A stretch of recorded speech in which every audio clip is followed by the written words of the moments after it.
bari in gyara zamana kuma in turo hulata gaban koshi. Ka san ko mace kaga ta yi wannan ɗaurin sunansa ture kaga tsiya. To duk wanda ya tura wannan hular zai ga rashin mutunci. Jikinsa sai ya gaya mai, sai mun fasa mai bulo inji, sai mun tsalalan mai da bakin mai, sai mun labci injinsa, mun labci injin mai gidansa, sai mun taka bakin faranti mun barar da duk abin da yake ciki. Mai hankali ya tsaya saurare ni, wanda ba shi da hankali kawai ya wuce kar ya saurare ni domin magana ta masu hankali ce. Ina malaman da suka fito suka yi tallan muslim ticket?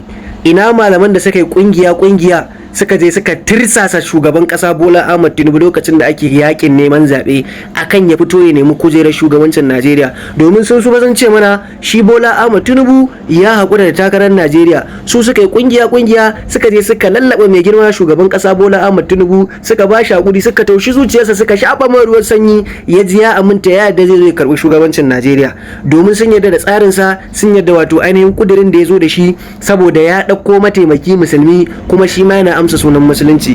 To gashi kun matsa mai yazo yana matsa mana, gashi kun takura mai yazo yana takura mana, gashi kun nemi ya lalle ya zo ya shugabancin kasa, gashi yanzu ya zo lalle da ran mu sai ya kai mu kasa, da lafiyar mu sai mun zama marasa lafiya, mai kafa sai ya zama gurgu ya daina tafiya, ko rarrafe ya daina yi. Wani irin masifa ake ciki? Muna kira da kungiyoyin wannan malaman da suka fito suka tsaya suka jajirce tsayin daka, suka wato ainihin yi tallan muslim ticket. Ku fito ga ranar ku tayi, talaka yana cikin tashin hankali, ana cikin masifa. Alhamdulillah muna iya ci da safe, mu ci da rana, mu ci da daddare, ba kanmu muke wa yaki ba. Wanda baya iya cin abinci da safe, da rana, da daddare, da wanda idan ya ci da safe sai dare zai kuma ci, da wanda yake skipping karyawa sai karfe 1 ko karfe 12 sai ya dabara ya hada na karya kuma na ci abincin rana, su muke wa yaki. Da kannanmu waɗanda suke tasowa ba future, waɗanda suke tasowa ba zancen ilimi, waɗanda suke tasowa ba zancen kasuwanci, waɗanda suke tasowa ba tsaro a cikin ƙasa, su muke yi wa yaki. Da mu karan kanmu da sauran al'umma baki daya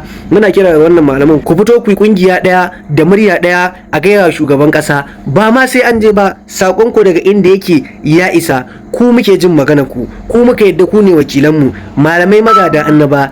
Tun ana sauraron karatun malamai, yanzu an daina sauraron karatun malamai.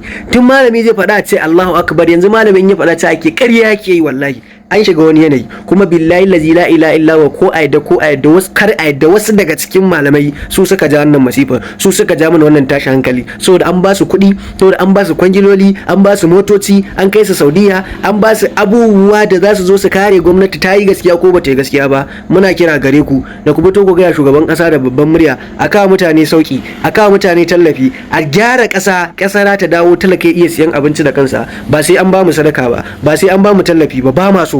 Da ba mu ake yi, haka muke rayuwa. To saboda haka muna kira da wannan kungiyoyin na malaman, ku fito in dai aikin Allah kuke daga sai kuma kuna tsoron Allah, kuna kamanta gaskiya, kuna koyi da sunnan manzo Allah, to ga lokacin ku ya zo. Idan ko muka ji shiru mun san dama aljin ku kuke wankewa, aljin ku kuke gyarawa, ba abinda kuke da talaka dan akan ku kuke yi. Ana ta zargin ku, to zargi zai tabbata a gare ku. In kuma ba haka bane ku kare kanku.